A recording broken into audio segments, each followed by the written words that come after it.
Noong 2012, natutunan ko kay Brian Tracy na time management is life management. So, importante, ano ba yung ginagawa natin araw-araw?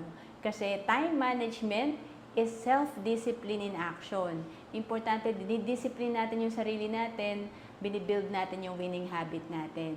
And may tinatawag din na 80-20 Pareto Principle. Ito yung alamin natin yung mga priority natin kasi 20% lang ng ginagawa natin ang nagpo-produce ng 80% ng resulta natin.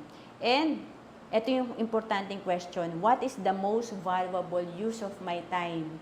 Tanungin natin yung sarili natin, paano ba tayo magiging productive? Paano ba natin mamamaximize yung time natin? Kasi lahat tayo may 24 hours per day.